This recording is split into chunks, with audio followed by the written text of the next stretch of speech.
Magandang araw sa inyong lahat. May tanong na ipinadala ang isa nating subscriber at sabi niya, bakit halos lahat ng naging babae ko mas gusto ang bembangan o intimacy kapag madilim at walang ilaw? Magandang tanong ito at maraming lalaki ang may parehong katanungan, pero madalas ay hindi nila tinatanong ng direkta. Kaya ngayon, pag-uusapan natin ito hindi para manghusga, kundi para mas maunawaan ang damdamin at perspektibo ng kababaihan. Maraming nag-aakala na kapag ayaw ng babae na maliwanag na ilaw sa intimate moments, ibig sabihin ay nahihiya sila sa partner nila o kulang sa tiwala. Pero sa totoo lang, mas malalim pa rito ang dahilan. Una, body consciousness o insecurities.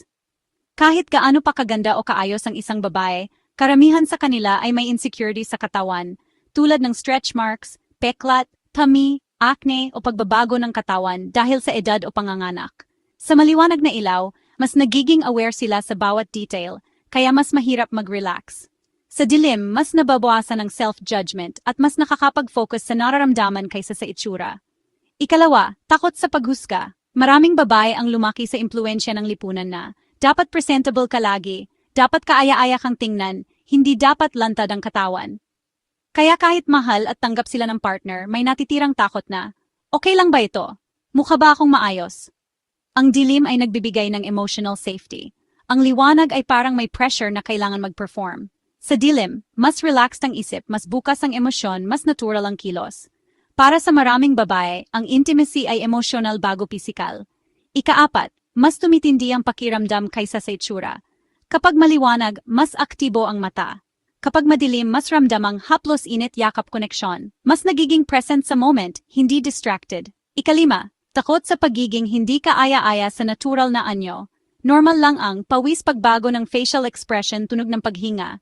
Pero sa maliwanag na ilaw, may kaba na. Mukha ba akong weird? Okay pa ba ako tingnan? Sa dilim, wala nang pressure na maging perfect. Ika-anim, impluwensya ng kultura at pagpapalaki. Sa maraming konserbatibong kultura, ang pagiging mahinhin at tahimik tungkol sa sexuality ay naituro mula pagkabata. Kaya mas komportable ang babae kapag hindi lantad o maliwanag ang paligid. Mahalaga itong tandaan, hindi ito ibig sabihin na ayaw nila sa partner, hindi ito kawalan ng tiwala, hindi ito pagtanggi. Ito ay pangangailangan ng comfort, respeto, at emotional safety.